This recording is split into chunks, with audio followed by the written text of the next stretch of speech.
Hello, Sunshine. I'm ALEXI LALAS, and welcome to the State of the Union podcast, where we look at the beautiful game on and off the field through the lens of red, white, and blue-colored glasses. As you, didn't hear because we haven't talked about it yet, but you will hear, we're going to be talking about all sorts of things today, but we're going to be focusing mostly this show on, yes, the return of the Bundesliga.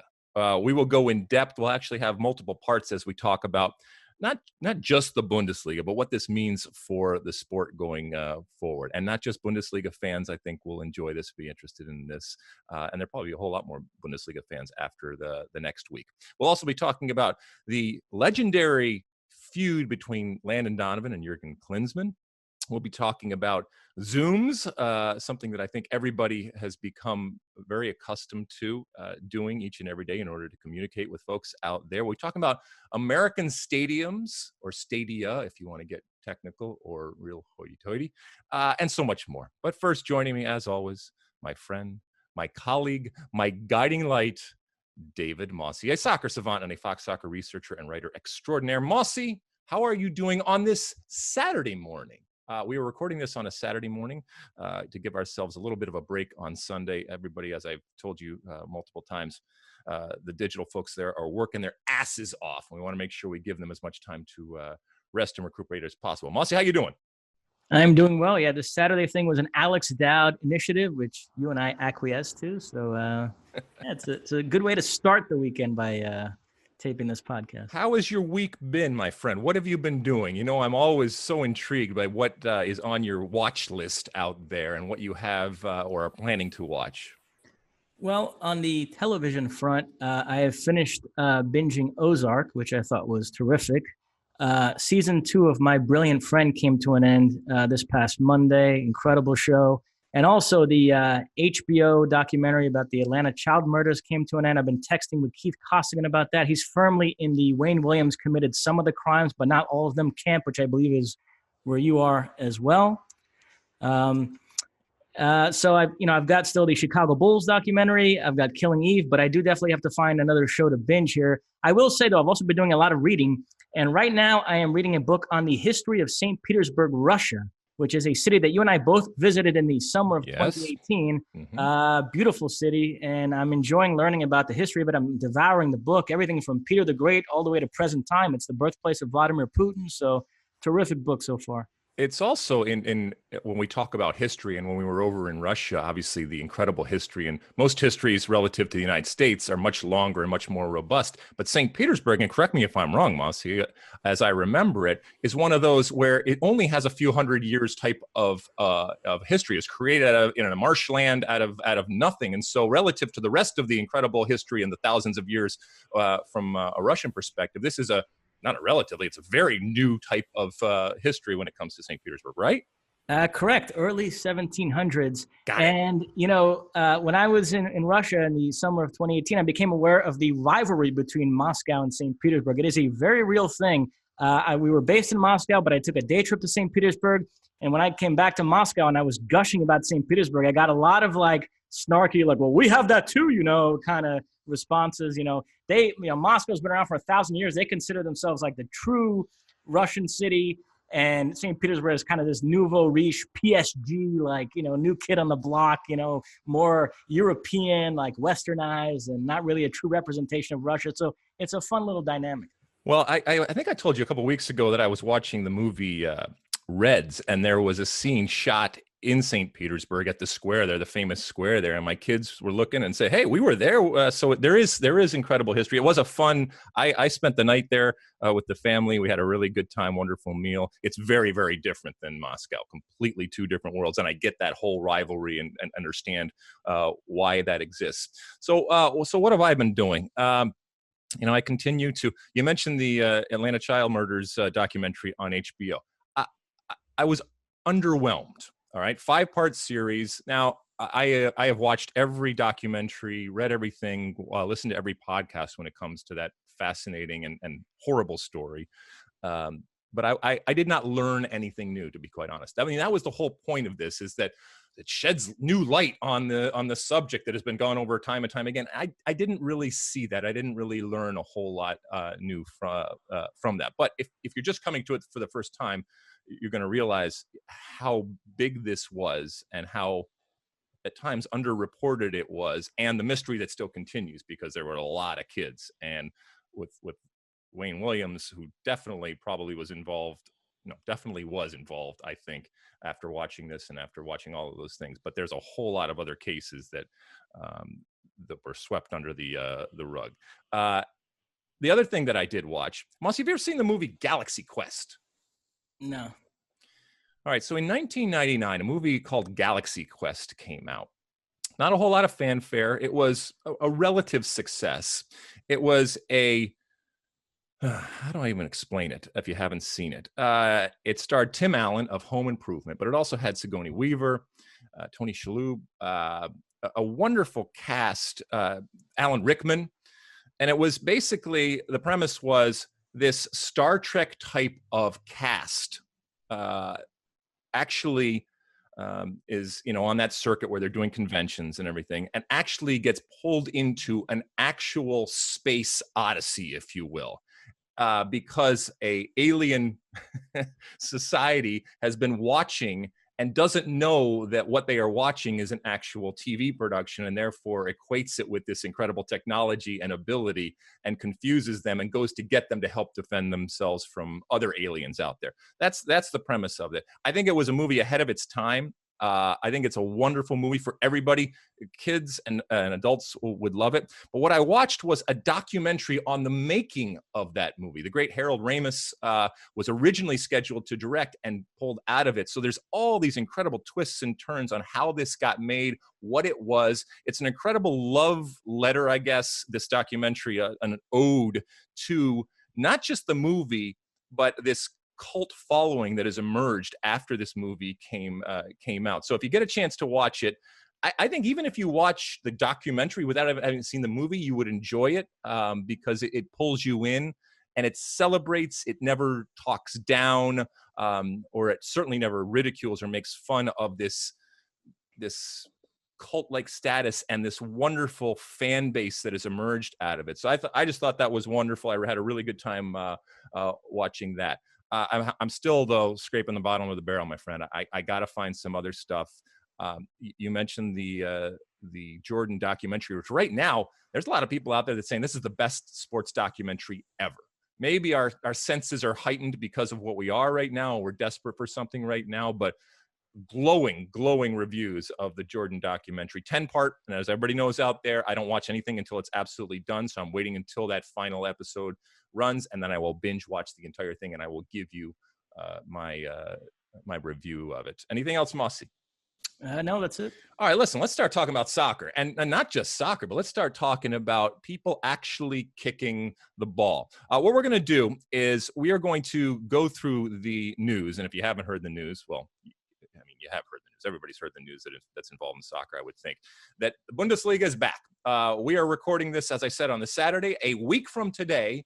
If all goes as planned, fingers crossed, the Bundesliga, one of the great leagues in the world, with some great players and some wonderful stories and teams, will be back actually kicking a ball. They'll be doing it behind closed doors in front of no fans, as we all know, but they will attempt to finish the season that started, obviously, in 2019 and finish it up. I think, if I'm not mistaken, 9 games left. Is that ultimately what we have? Correct. Okay, so that's what's going to happen. So what we're going to do is we're going to break this Bundesliga talk into 3 types of sections. We're going to go with how we got here, basically, what has changed over the last month, let's say.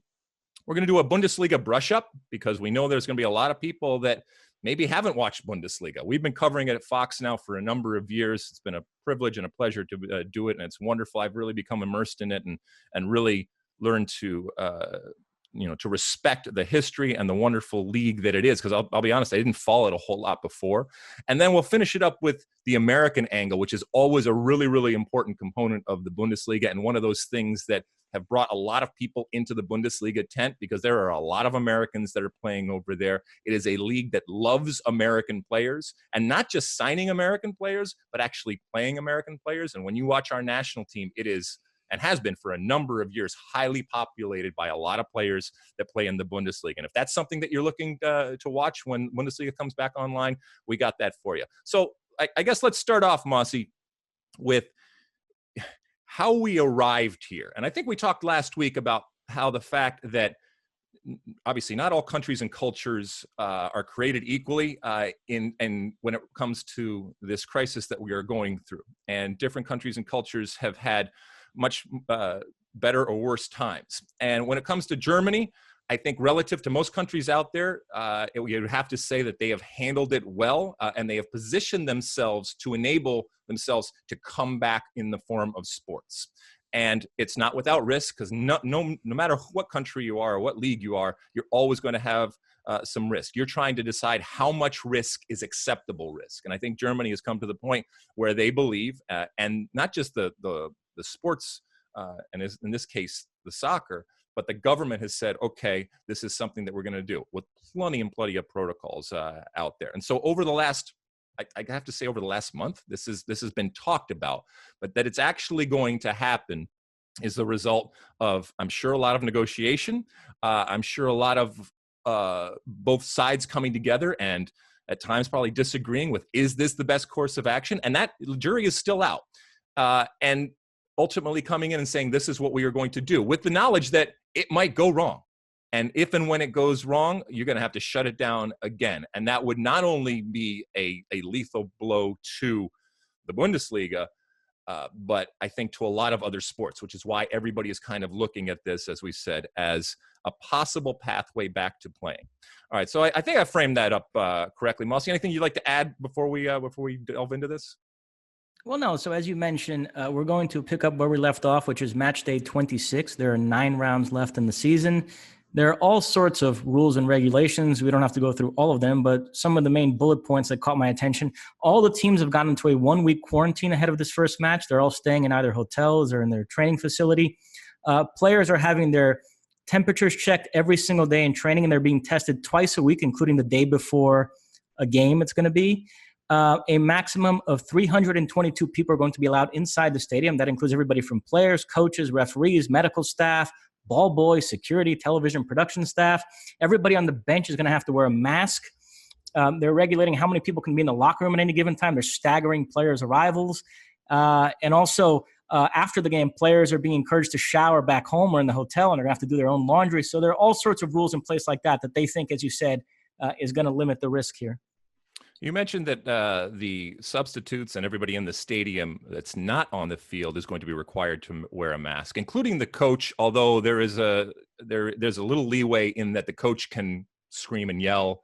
He can take his mask off and scream and yell, and I think I asked this last week, why doesn't everybody wear a mask? Why don't you just play? All the players have to wear a mask. I mean, if that's such a concern, and you mentioned all the testing that's going on. The other thing is, and I've said this before, this is not about being fair, because the reality is when you look at the Bundesliga teams, there are certain teams that have had a quote unquote advantage relative to the actual province and region and city that they are in, maybe being ahead of other teams and able to train in greater groups and that kind of stuff. So you are always going to find things where there is a disadvantage and an advantage. This is not about being fair. This is about trying to be as fair as you possibly can, with the understanding that it's never going to be fair. That this is getting in a crap situation, making the best of that crap situation. And at times it's the least bad type of solution that we have right now. The testing there is going to continue on. If one person tests positive, it doesn't necessarily mean that entire team is out or that the Bundesliga shuts down. I think they have built in and recognized that there are going to be positive tests. It's just a matter of who, when, how many, and if it's something that they feel they can control. You mentioned the quarantine. You mentioned the number of people in the stadium, and just because it's a closed-door scrimmage, that's not a scrimmage. Just because it's a closed-door game in front of no spectators doesn't mean that you just flip the lights on and off you go. There are still people that are there, and 300 people. Now they will be spread out. Just in general, as will possibly the bench. I know they're talking about possibly putting the players that, as opposed to being on the traditional bench where you're sitting next to each other, having the players be in the stands, and therefore it's much easier to distance themselves. And then I guess the coach just turns around and points to whoever he wants, and that person comes in.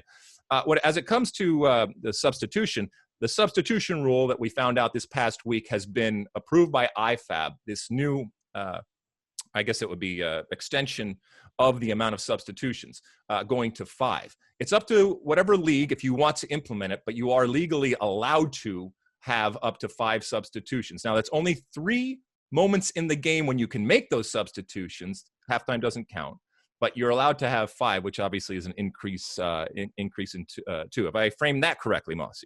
You have, yeah.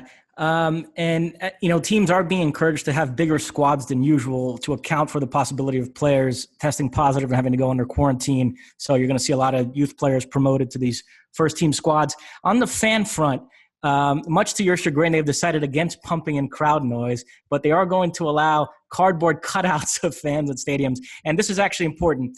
If groups of fans congregate outside a stadium for a game, that team will automatically forfeit that match. They're really trying to discourage fans from doing what those bozos in Paris did for that PSG Dortmund Champions League game. Wow. I mean, humans don't like to be told what to do. Something that I found in my almost 50 years of existence on planet Earth. But I hope in this case they recognize the ramifications of trying to prove whatever it is they try to prove when they're getting together as a group. But that's hard, and controlling supporters groups, even in normal and the best of times, is not always easy. But I hope that is enough of a deterrent going forward.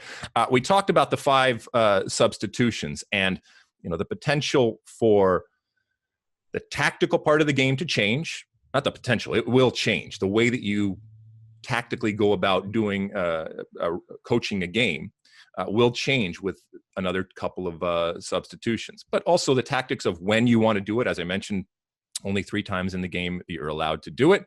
So being strategic about how you do that. There is the question, if this goes long-term, and I do believe that this is one of those things that will stick long-term, does it benefit the super clubs out there that can stockpile even better talent with the understanding that they actually can use it? I was also thinking about the fact that if this goes long time, and even in the short term, those defenders that are able to withstand the incoming and increased arrival of fresh players are going to be that much more valuable because you're not going to be substituting necessarily the defenders. And so their ability to deal with incoming fresh and, I guess, fast talent is going to go into that assessment of what they are. And so their value, those that can withstand the new 5 substitution better than others, those are the ones whose value are going to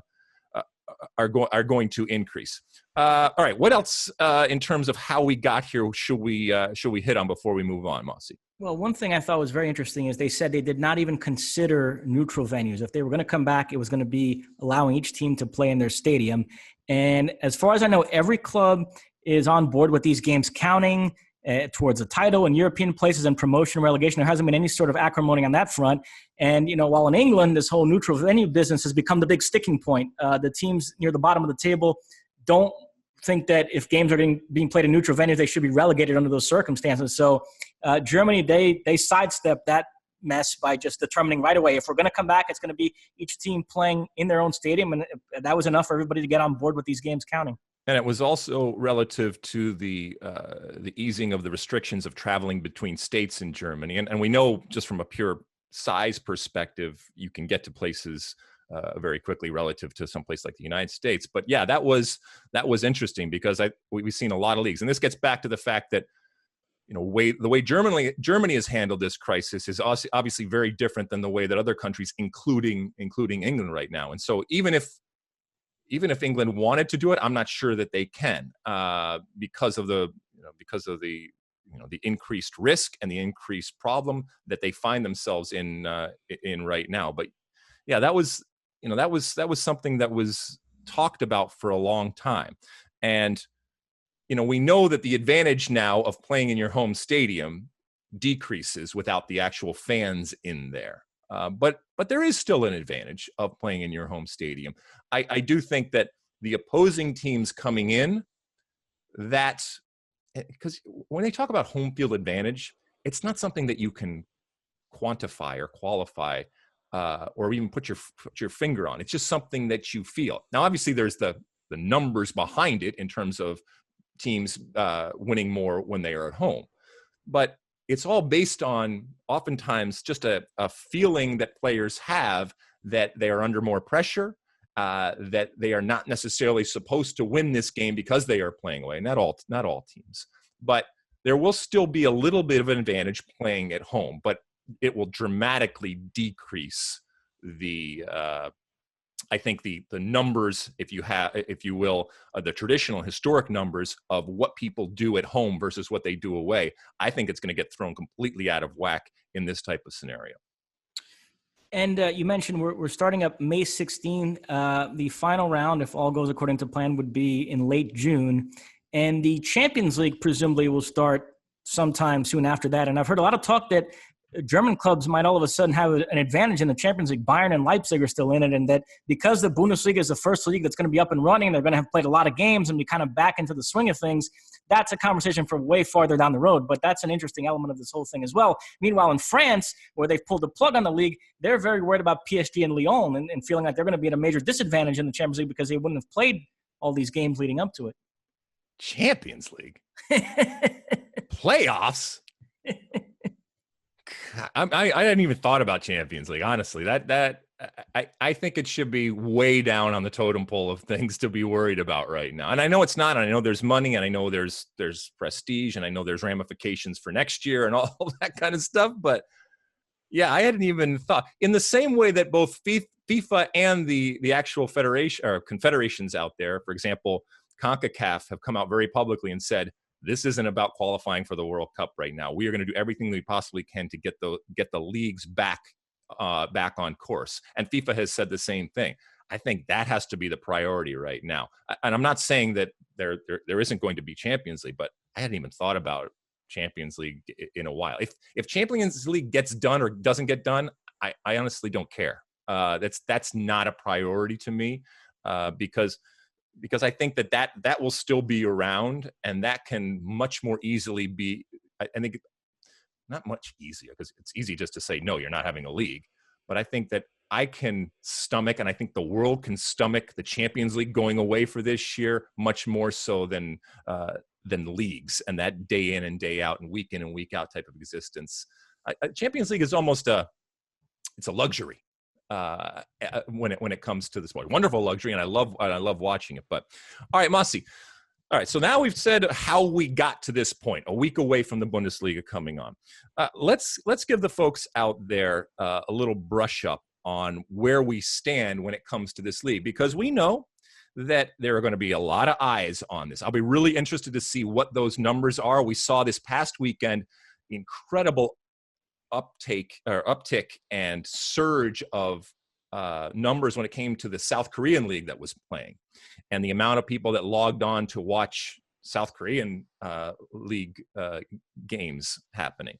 So I'll be interested to see if that same effect happens with the Bundesliga next week, which means that a lot of people that don't follow Bundesliga, have not followed Bundesliga, are going to come in just to satisfy that desperation and that craving that we have for high-level soccer being played at the professional level. So people that are coming into this tent, hopefully a lot of them are coming to this tent, they may not have that history and that tradition and that understanding. And I hope you do welcome people that come into that. Don't be that ass out there that's snooty and with your Bundesliga nose in the air. And it doesn't matter how they come into the tent, just get them into the tent and invite them in. And who knows, maybe some of them will stay. And that would be good for the Bundesliga. So, Mosse, give us a little brush up on what they are going to see from a table standpoint, from a club standpoint, from a storyline standpoint when it comes to the Bundesliga when they tune in next weekend. Well, look, I've been trying to sell this league to people for 5 years because we cover it at Fox. And the thing I always say is it's exciting football. There's lots of goals. It's routinely the highest scoring of Europe's top leagues. It's become this breeding ground for young stars because the Bundesliga can't compete financially with the Premier League. They've carved out this niche as a breeding ground for young stars. So you can watch the Jadon Sanchos and Erling Haalands and Kai Havertz grow. And also, it is the most relevant European league for the U.S. men's national team. And, we'll get to that in a second and go through all the players. there. The one issue we've had in selling this league, if I'm being honest, is Bayern Munich's dominance. They've won it 7 seasons in a row. They're going for 8th straight. But I will say things have even gotten better on that front. Last season, Dortmund topped the table for most of the campaign. Bayern only pipped them at the end. It came down to the very last round. And this season, it's been very topsy-turvy at the top of the table. We have 4 teams right now separated by just 6 points. Bayern are in first place. They're 4 points clear of Dortmund, who are second. Leipzig are third, 5 points back. And then even if Borussia Mönchengladbach, 6 points back. So you have a legitimate title race to get into. You also have Leverkusen in 5th, just 2 points out of 4th. So there's a fun top 4 race to get into as well. And, of course, a relegation battle down farther down the table. So I think there's a lot going on here. We were talking about how, while Liverpool are running away with the Premier League, PSG obviously doing what they normally do in Liga, the Bundesliga this season was giving us really interesting, intriguing races all up and down the table. So it's exciting to kind of pick that up where we left off. And look, I don't care if you come in to watch the Bundesliga with eyes wide open, or if you come in to hate watch. If you want to hate watch, that's not a problem, okay? And there's certainly some teams that would fill that would fill that criteria when you talk about Bayern Munich. Bayern Munich are the super club, as you mentioned, in Germany, and have been for a long time. The most money, the most history, the most prestige, the biggest names, the biggest stars, and obviously the most success. They are the Cowboys and the Yankees and I guess the Lakers all wrapped up into one. As many people, and maybe even more people, hate Bayern Munich as love them. But everybody will watch, either because they love them and they're incredible fan base that they already have, and not just domestic fan base, but fan base all over the world, or they hate them, but they have to watch them in the same way that you would watch the Cowboys, or take your team out there that has been so successful that you watch them just to possibly see them lose. And as you mentioned, there over the last couple of years, there has been that challenge. Most of it's been when it comes to Borussia Dortmund, who some would argue are doing it with one foot behind their back because of the way that they sell players and the way that they bring players up and then sell them on for a tremendous amount of money. Wonderful business, but in that constant effort to best Bayern Munich, that is one thing that has worked against them, I guess, if you will. They're not apologizing for it, and their fans are incredible with the support that they have, because they've accepted the fact that they're going to see some great players that ultimately are going to go to quote unquote bigger clubs and bigger leagues for a tremendous amount of money that's then going to get put back into the league. And it's just a steady, not trickle. I mean, it is just a steady flow of great players that have come through that organization over the last few years and then been sold on for a lot of money. And if you are one of those who is a romantic and a traditionalist and wants to fight against the man and doesn't believe in anything that's manufactured or artificial or plastic, then RB Leipzig is the team for you with the association that they have with not just the sports string that they have, but this is a team that was created out of nothing and has taken incredible amount of criticism for the way that it was created, especially over there. And I guess at this point we should also mention the 50 plus 1 rule, Mosse. I'm going to let you do that because you do it very succinctly and quickly and clearly so that people understand. And it goes to what Germany is with regards to soccer and football. And that's one of the reasons why I think it is the league that's coming back first, not just the ability to do so, but also the desire and how important the Bundesliga is, not just to German soccer fans, but to German. Yeah, 50 plus 1 is this rule they've had in place for a lot of years that stipulates that a majority of the voting shares of a club have to belong to club members. It's a way to avoid what's happened in the Premier League, where you have these rich foreign owners come in, whether it's an Arab sheik or a Russian oligarch, and a club sort of lives at the whims of this one guy. But the 50 plus 1 rule helps preserve somewhat of a community feel to these clubs. And because we've seen certain teams be accused of circumventing those rules, they've gotten a lot of grief, as you mentioned, Leipzig being one, Hoffenheim the other. So, yeah, that is sort of an interesting storyline that's, frankly, before the stoppage, that was the storyline in German soccer because there had been these protests at games over it. So, I would say if you're adopting a team, the beauty of the Bundesliga is Bayern Munich cast such a shadow that pretty much any team you pick other than Bayern Munich is kind of a hipster pick. You're not going to be accused of being a glory hunter. Dortmund are the second biggest club in Germany. They have world-class players. They're vying for major trophies. And yet nobody's going to accuse you of being a glory hunter for picking Dortmund. Even they retain a certain charm. So there's really any which way you can go there. But if you do pick Leipzig or Hoffenheim, as you said, you are going to incur some grief on the whole 50+1 front. You're going to be accused of rooting for a plastic team that's circumventing the rules. So there is that element to consider. Oh, that little Dortmund just punching above their weight, just little guys, just give them a chance, whatever. No, but yes, there is something for everybody in this league. And you mentioned the high scoring, you mentioned the wonderful players, and from an American perspective, and we have mined this for a number of years, and rightfully so, because it is so accepting and accommodating to American players. Mosse, give the folks a little bit of a taste of why this league is so important to American players, and how on any given day, Saturday, Sunday, whatever team it is. And by the way, in not just the Bundesliga, but in the second division, there are Americans playing, and Americans that are doing well, and the appreciation and the respect and the value that they put on Americans makes this league something to watch. Yeah, again, even with Christian Pulisic no longer being around, he's a guy that left last summer, Dortmund, to go to Chelsea. I still think this is clearly the most relevant European league in terms of the U.S. men's national team. So if you're somebody who cares first and foremost about the U.S. men's national team and you want to follow European football through that lens, you can see sort of the contours of Greg Berhalter's team over the next couple of years as he prepares World Cup qualifying and hopefully the 2022 World Cup. You can sort of see that develop in the Bundesliga because you have guys like Tyler Adams and Weston McKennie, Giovanni Reina, Josh Sargent, Zach Steffen, even John Brooks, I think all project as key sort of core guys that are going to be a big part of whatever the U.S. does moving forward. So, I think, all those guys I just mentioned are all fascinating for various reasons. And it's something that we've enjoyed covering the last few years for Fox. Well, I had the incredible pleasure of interviewing Gio Reyna, who you mentioned, who is this up-and-coming American player playing over in Dortmund. We interviewed for Indoor Soccer, which you can catch on Monday. If you're listening to this on Sunday or Monday, check it out on FS1, our weekly magazine show.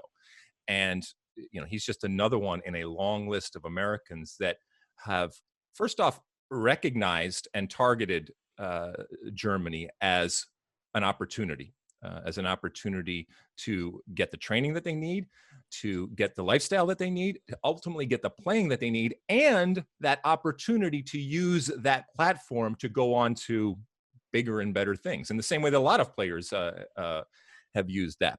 But as you go back and watch, or as you watch this next week, and it goes back to what I said earlier, there are going to be a lot of people that are going to come into the Bundesliga tent. Okay.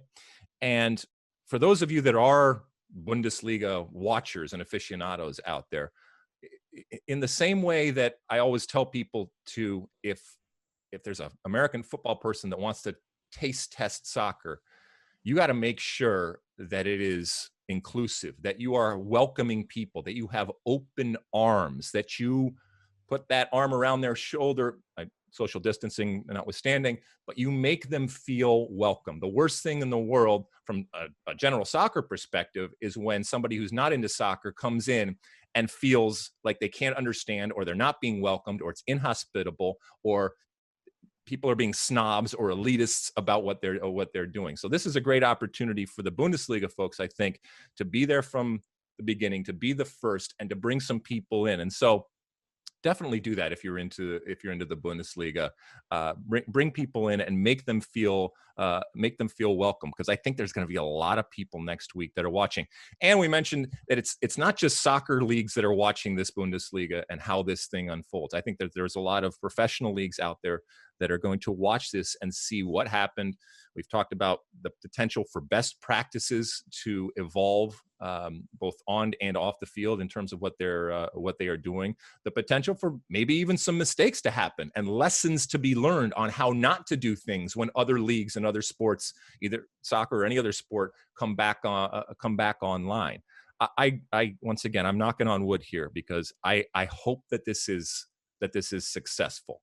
I hope it doesn't give us a false sense of security, but I do hope that it does provide some hope, that it does provide some opportunity for us to look and say this possibly can be done, and can be done on a consistent basis where it is a level of safety and ultimately a level of risk that is, for lack of a better word, acceptable in what we are doing. But it is not without risk, and it could go massively wrong, and that would be horrible for the Bundesliga, for Germany, for the sport, and for the world, because the world will be watching this. This will transcend the actual sport. There will be a lot of eyes that say, "Hey, this is what's happening today. The Bundesliga. You might not have followed it. You might not know a whole lot about it, but this is big for the world." Mosse, anything else about the Bundesliga before we move on?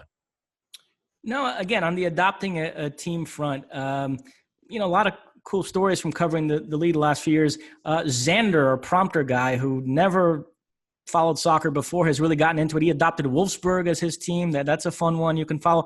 Ashley Barmacy, our graphics person who sits next to me in the control room every weekend, she adopted Hertha Berlin, which, by the way, is not a bad shout right now because they have a new investor that's put a lot of money into that club. They spent the most money of any club in Europe in January buying guys like Piatek and Mateus Cunha and Santiago Escasibar.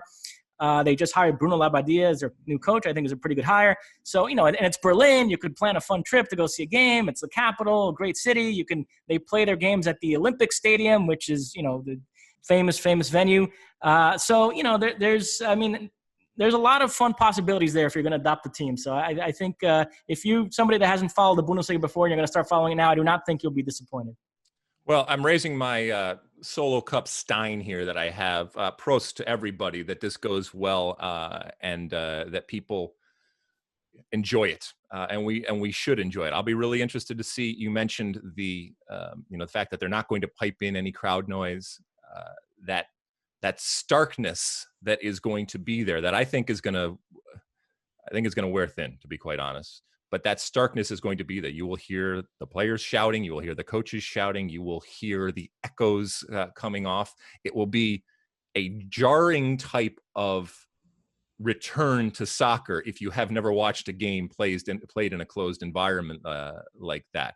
And it's not always great. And our general need to see it, I think, will only last so long. But for the foreseeable future, for a long time, I think this is going to be our new normal when it comes to sports. So we're going to have to adapt and get used to it as quickly as we possibly can. All right, Mosse, I think that's enough about Bundesliga. There's still plenty of other stuff for us to talk about. When we come back, we will be going through some Ask Alexi questions that include some historic perspective on the incredible relationship between Landon, Donovan, and Jurgen Klinsmann. We'll be talking about Zoom calls out there, and we'll also be talking about stadiums in the United States relative to soccer. We know that many cultures around have national stadiums, and would that be something that America could do, or maybe has already done? So when we come back, some Ask Alexi. Okay, welcome back. We're going to go through some Ask Alexi questions out there. This is where you use that hashtag Ask Alexi and you send us in on all the social media platforms your questions and comments, concerns, and then we pick a few of them as we did this week, and Mosse reads them out. Mosse, what do the good people out there want to know this week? First up, at Cam in Taunton, what caused the friction between Donovan and Klinsmann? Ooh, interesting question. Taunton, by the way, Taunton, Massachusetts. I think I've been there. I think there was a music studio that I used to record stuff there in Taunton, Massachusetts. If that is the Taunton that Cam is in. Good question, Cam, and not necessarily an easy answer. And probably if you ask the principals of Landon Donovan and Jurgen Klinsmann, you would probably get two different answers. But their interesting relationship is the stuff of legend, and obviously came to a head in the 2014 World Cup, the last World Cup that the men participated in, when Landon Donovan was famously left off the final roster, to obviously his dismay, but certainly the dismay of a lot of American soccer fans and the head scratching of a lot of American soccer fans out there. You know, I said at the time that I actually had no problem. If a coach believes that Landon Donovan isn't right for the team, we've always said it's not about the best players, it's about the best collection of players. And if a coach believes that Landon Donovan isn't part of the best collection of players in order to win, in order to be successful, then that's fine. That can certainly happen. But you're also setting yourself up when you don't bring arguably the best American player ever to play the game, who still at that moment could provide magic moments. And if and when you needed a substitute, or if and when things weren't going right, which happens in a World Cup, you were setting yourself up to be second guessed. This whole relationship, I think, boils down to the fact that Landon Donovan and Jurgen Klinsmann think about themselves and think about life in very, very different ways. And when I say think about themselves and life, it's through the prism of soccer, which we know both of them, it is come to define their lives in different ways. But they are both soccer people, just very, very different soccer people. You know, that Landon Donovan decided to come back to Major League Soccer, I think that did not sit well with Jurgen Klinsmann, who we know as a player went and put himself out of his comfort zone time and time again, because that's what he felt he needed to do and what he wanted to do, playing in different countries, learning different languages, playing at different teams for different managers all over Europe. The start of Landon Donovan's career started in Germany, and he even had a spell when he was at Bayern Munich.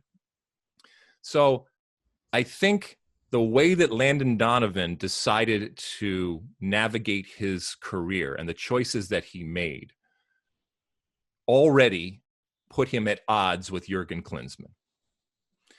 The way that Landon Donovan decided that he needed a sabbatical, a year away, that's not something that I think Jurgen Klinsmann, with all of his progressive and new age type of thinking and persona that Jurgen Klinsmann is, that was a bridge too far. That's not something that I think he could conceive of doing.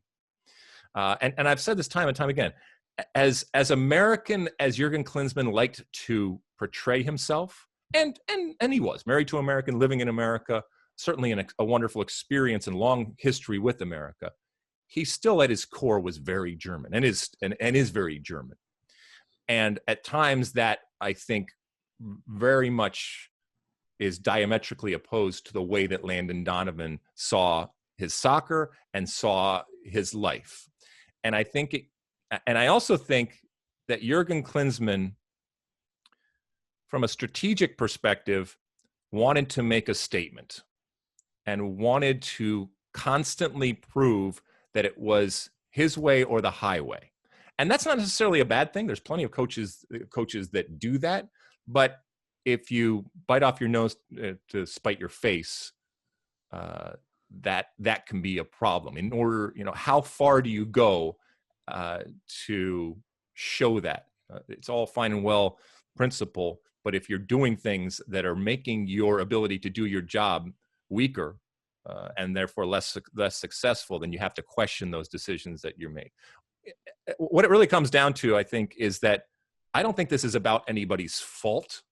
I just think that you had two very, very powerful personas and personalities in very, very different ways that, as I said, saw themselves and saw the game in completely different ways, and it just wasn't able to mesh. And it came to a head at the World Cup. And, that the team did well and was successful, whatever that is, in 2014. I think there are people that are going to say that justifies the decision that Jurgen Klinsmann made, or the way that he treated Landon Donovan over the years. And there's others going to say that, yes, but think of how much farther they could have gone if Landon Donovan had been there, if that type of weapon had been there at Jurgen Klinsmann's disposal. I don't think we're never going to know which is the right answer. And I think this is a situation where they're just going to have to agree to disagree on a lot of things, but agree on the fact that they just don't see themselves or the world in the same way. And that they have gone on and had, to various degrees, success, as a tribute to who they are. But sometimes things are just not good fits. And this was a fit that no matter how hard you tried to wedge it and make it fit, it was just never going to fit. And that's okay. Believe me, I've been in a lot of situations where my fit didn't work and that I was diametrically opposed to other people. And sometimes you have a come to Jesus moment, or you recognize that you're better off together and working together, and you find a way to work together. And sometimes you don't. And it just didn't work. I don't know. From the outside, Mosse, anything to add that you saw with regards to this interesting and fascinating and ultimately, from our perspective, entertaining relationship? Well, no, I mean, you mentioned Bayern. It's worth reminding people Klinsmann was the coach that brought Landon to Bayern and kind of put his neck out there to bring him. And Donovan didn't really perform, so that made Klinsmann look bad, and Klinsmann was fired soon after. So I'm sure that doesn't help, but it's only one of the factors. And then, you mentioned 2014. I think specifically the Chris Wondolowski miss against Belgium. A lot of U.S. fans play the what if game there and think, what if that chance had fallen to Donovan? Would, he have put it away? Yeah, I mean, I think there is a faction of American soccer fans that look at Landon Donovan and say, what if? In that, in a strange way, he shirked his responsibility. He took the easy way out in the path that he took. And I can understand that, but I think that path that he took, the value that I see is that he recognized that was going to be the best path for him to be successful. And I think it goes back to the comfort zone thing, which Jurgen was famous for wanting players out of their comfort zone. And I agree that there is a moment and there is a circumstance and scenario when being out of your comfort zone can lead to good things. It can challenge you in different ways. It can make you into something that you never thought you could become. But I also think that there is a value to being put in a situation where you are comfortable in your comfort zone and understanding this is what I need to be successful. And sometimes people don't recognize that or know that. And Landon Donovan, I don't agree with everything from when it comes to Landon Donovan. He would be very different than if we were on the same team. I know we would approach things very, very differently. I think I probably could have worked with him had we played in the same era. But I do respect the fact that he knew from a young age, I think, what he needed to do in order to be successful, or his version of successful. And there is value to that. It's a good question, Cam in Taunton. And there probably will be more that comes out when or if either of them speak publicly about it. And it's probably much more nuanced and complex than even we just discussed. But this is what you have when you have human beings working together or attempting to work together. What's the next one, Mosse? Good question. Next up, at Chimichurri00. What U.S. stadium would you say is the soccer Mecca for the USA? Wow. So we in the United States, I often tell you, are in an incredibly unique situation and environment. And it is an apples and oranges type of situation when you compare it to pretty much anywhere else in the world. Now, there are countries and cultures out there that have national stadiums where when there is a big national team game, that's the place that everybody goes to. And it's this focal point, and everybody migrates to it and celebrates the country because this is the one place. We don't have something like that. Part of it is our history. And part of it is our size. Part of it is the recognition that soccer is for everyone. And so, and the power, I guess you will, of so many different communities. So if it was in New York, LA would say, well, New York, why? Our country is much more than New York. And rightfully so, they would say that in the same way that if it was LA, Atlanta would say, well, where do we just fly over country? So I think it's next to impossible to have something like that. The closest thing that we have had as a nation, we've talked about this before, is Columbus. And much of that is relative to U.S.-Mexico and bringing the Mexican national team there to play them and getting those 3 points during qualifying. Columbus, as a stadium, we all know is going away. And the last time that they were there, they actually lost. So I don't think that is going to continue on. And I would not be in favor of United States soccer ever saying this is our national stadium. I just don't. I don't think it's what America is about. I don't think what American soccer is about or wants to be about.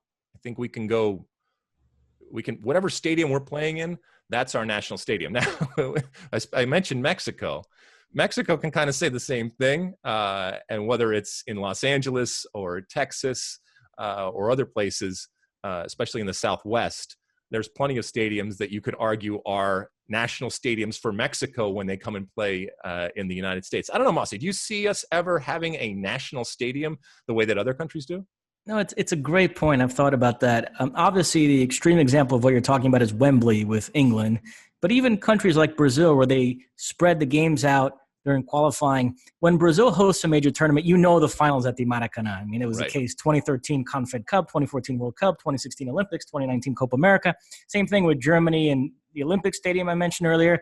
And yeah, I mean, the U.S. doesn't even have that. If there's when there is going to be in 2026 World Cup here, there's not a stadium that's like, oh, of course the final is going to be there. It's interesting. I don't know. You don't think that part of the evolution of the sport in this country is sort of finding that place and cultivating that sort of, or you're okay if that never happens, if it's always kind of make it up as you go? No, because it goes back to being exclusive as opposed to inclusive. And, I've talked about the fact that the most direct, or possibly the most direct route to a successful national team may be just creating a team from pick your region, Southern California or something like that, putting all of our resources into one region. And sometimes we try to spread ourselves too thin. In this case, and so that's what that would be. Like I said, the importance of Maracanã in terms of soccer history and in terms of Brazilian soccer history and just in terms of Brazil, who's competing with that? Nobody. But if we say, give us what are iconic stadiums, the Rose Bowl, for example. Okay, yes, the Rose Bowl hosted multiple World Cup finals in men's and women's. Yes, it's iconic. But, who's to say that Mercedes-Benz in Atlanta isn't just as entertaining, and while it doesn't have the history, it's becoming iconic from a soccer perspective? Or in New York stadiums, or up at Gillette, or pick your stadium out there. We have so many, and we are so diverse, which is what makes our country great. But what's connecting us is soccer, and I think it would be next to impossible for the soccer community, just the soccer community, by the way, to come together and decide, yes, this is the place. The soccer community, we love to argue. There's no way we're agreeing on that. One random stadium note. I don't want to go down the U.S. women's rabbit hole too much, but Dan Wetzel of Yahoo wrote a piece this past week sort of positing the fact that the real villain in this U.S. women's equal pay story is FIFA and not U.S. soccer. And he ran down all the ways in which FIFA has done a disservice to women's soccer and shown disrespect towards it over the years. And one that he threw in there that kind of hit me funny was he said putting the Women's World Cup semifinals and final last summer in Lyon rather than Paris was ridiculous and a total joke and a sign of disrespect, just shoving it off to a smaller city. And I don't know, we were both in France for that tournament, and all I was constantly told was that Lyon is the European capital of women's soccer and that was the appropriate place for that tournament to end. And even in interviewing the players on all the various teams, they seemed excited about playing the semifinals and finals in that city. So I don't know. Do you have any sort of take on that? Yeah, I mean, I think that's I think what you said is exactly true. I mean, when we were scratching our head, but we have no context, so we didn't know necessarily how important Lyon was to women's soccer. Not all of us. I didn't know because I didn't have that history or that understanding, and so then it made perfect sense. Okay, I get Paris and what Paris is, and obviously we were based in Paris, but when it comes to women's soccer, I mean, would anybody ever think about Columbus, Ohio, when it comes to soccer? Not necessarily. And yet, when you say it to an American soccer person, they know exactly what you're talking about. That Columbus, Ohio. Why is Columbus, Ohio meant so much? So you can't divorce yourself just because in a greater sense a community or a city, you don't think it means something. You can't erase the history. You can't erase the soccer. And when a lot of people, when it comes to soccer, come in from the outside and try to write it, they don't have that context. They don't have that history when it comes to what's going on. But all of this is to say that I don't think what is it, Chimichurri 0-0, that certainly in my lifetime we are ever going to see a national stadium, or, by the way, to your question, a soccer Mecca for the U.S. I think we're going to have multiple Meccas that will continue to crop up. I mean, Atlanta, while it has a soccer history, the recent soccer history and the explosion of soccer as it relates to Atlanta United and Mercedes-Benz and the numbers that they are getting, that's a new Mecca. All right. And it's just as powerful and as important as one that's existed for a long time, like Los Angeles.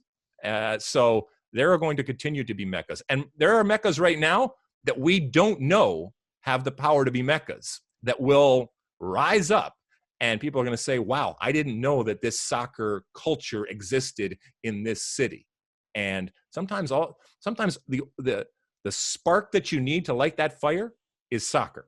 And you give it to these communities, you give it to these cities and these areas of the country that you didn't know. And man, there you go. You got yourself a soccer fire in the best possible way. All right, what else, Mosse? All right, last one. At Between Clean Sheets, what's been the best Zoom you've hopped on this quarantine? Well, I think I've told you that I've hopped on a couple, actually a handful of soccer teams at different levels. Youth soccer teams, men's, women's, college soccer teams, men's, women's. I really enjoyed speaking to the Navy men's team, Flagler women. I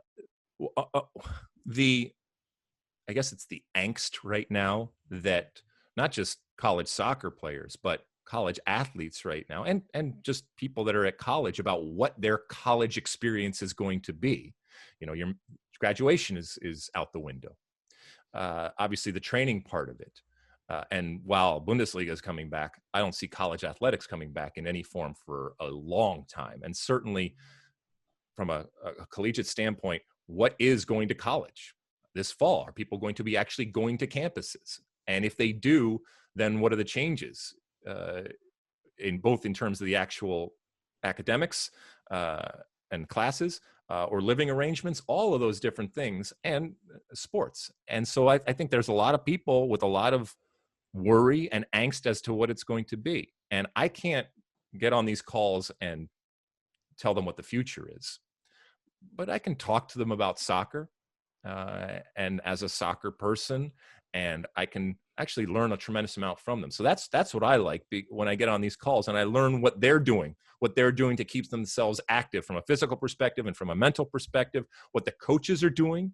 And while in soccer, we can certainly fight amongst ourselves. I think there is a general creativity when it comes to soccer people in the United States out of necessity over the years and what we are and what we aren't, and having to adjust and having to be creative in the way that we go about things that I think you're seeing manifest itself right now, once again, with this unique situation. And talking to these players and talking to these coaches, they're doing things to keep themselves fit and to keep themselves healthy, mentally and physically, with the recognition that nobody knows what the future holds. So those are always fun. From a personal perspective, I have a Zoom weekly Zoom drinks, basically, where we get on and we talk not necessarily about soccer, just about anything that's going on with some friends of mine.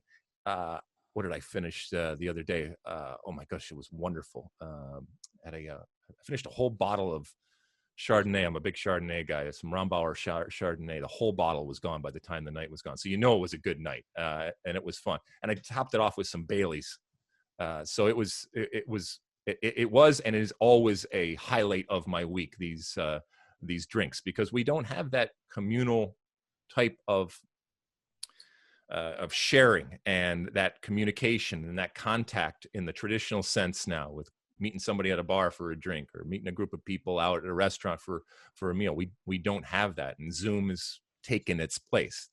It's not ideal, but it's the best that we have right now. And at least you can, shoot the and talk about stuff and make fun of people and have some drinks and share.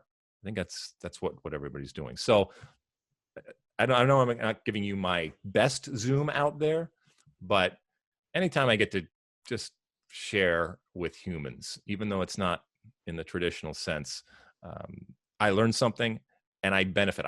When I get off the Zoom calls, I feel better. And we all have our ups and downs and good and bad days as we go through this and muddle through this together. But after having that contact, even in a non-traditional sense, I feel better for these calls. I don't know. What about you, Mosse? Any great Zooms you've had out there? Well, I had a fun one recently with work people, Ian Joy, Warren Barton, Jovan Karofsky. But my favorite ones, and I think this is going to lead perfectly into your final thoughts, is I do a weekly call with my parents and my younger brother, and those have been a lot of fun. And the next one is scheduled for tomorrow, which will be particularly meaningful since it will be Mother's Day. Yes, it will. What do you usually discuss over there with your family? Does it just go all over the map? Yeah, I mean, I usually rattle off all the different shows I'm watching and books I'm reading and things of that nature. And that sort of sparks the conversation invariably. And then, we talk do you about. quickly fall into the pattern and the personality that you all are within your family? And does it show up in a Zoom call, or is there much more of does the screen give you a higher level of respect, and therefore does it alter your behavior, or is it just right back to the Mosse family dynamic? Right back to the family dynamic. And yeah, my mother and my brother have this running joke that basically they're just spectators for these calls, because it's just my dad and I going back and forth and talking about all the nonsense we usually talk about in sports and movies and all that. And they're just kind of sitting there listening. But no, wow. they're a lot of fun. All right. Well, listen, you mentioned it, and it was a wonderful segue and lead into this. If you are listening to this on Sunday, then you should know, you better know that it is Mother's Day. And like a lot of days, there shouldn't just be one day. You should be celebrating mothers every single day for how important they are and how instrumental they are in forming us and helping us and supporting us and being mothers. So every day should be Flag Day. We shouldn't pick one day to celebrate the American flag. Every day should be Flag Day. But we have these days, and we have these days where we celebrate. And it doesn't mean we're not celebrating the other days of the year, but it is Mother's Day. I have a wonderful mother in the form of my wife here with my family, who I have incredible respect and love for everything that she does for our children, and the way that she is a mother and does things that I can never even come close to being able to doing. But I also do have an actual mother.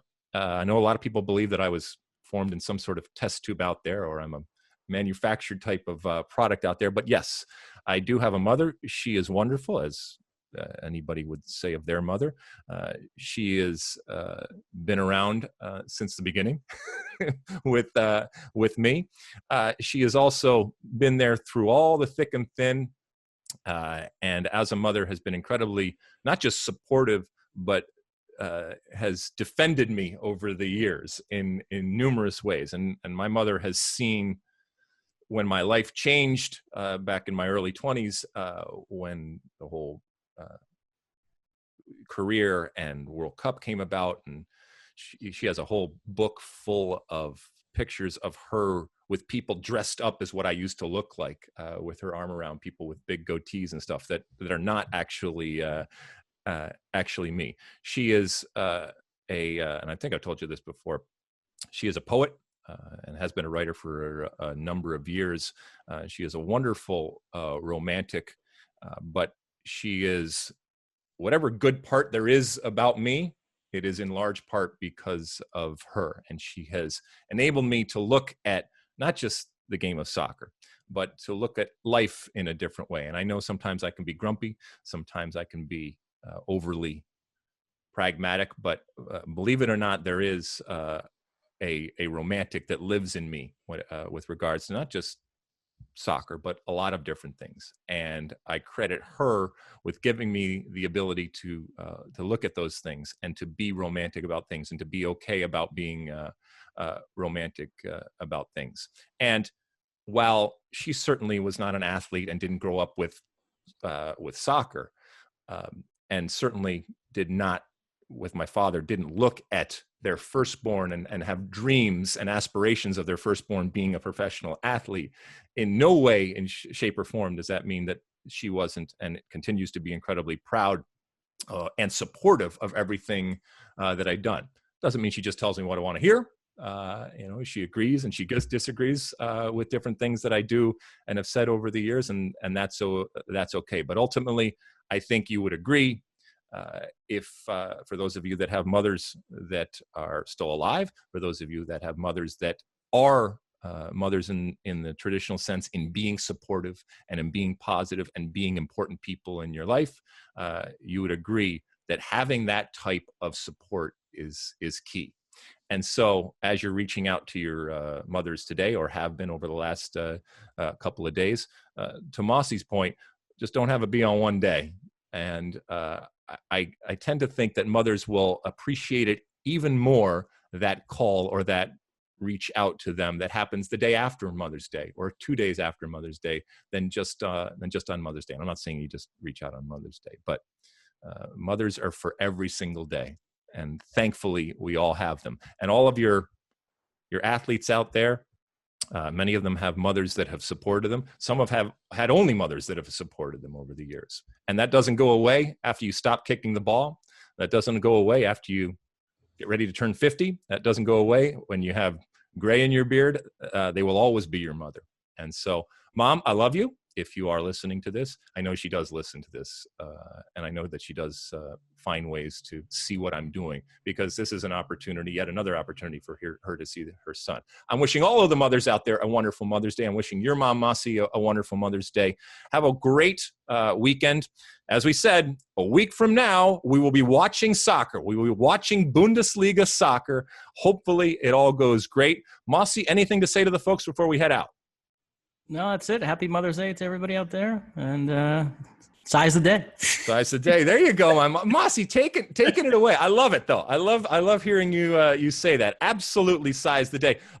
Subscribe, rate, review, download, do all the different things out there, whether it's on Apple Podcast, whether it's on Spotify, whether it's on YouTube where you're watching and having a look at our ugly mugs out there. Thank you so much for all the support that you give for this podcast. Onward and upward. I hope you're staying safe. I hope you're staying healthy. I hope you're staying sane. And we will talk again next week. And as Mosse said, size the day. You like that clip? Well, my State of the Union podcast drops every week. Subscribe now on Apple Podcasts, Spotify, or wherever you get your podcasts.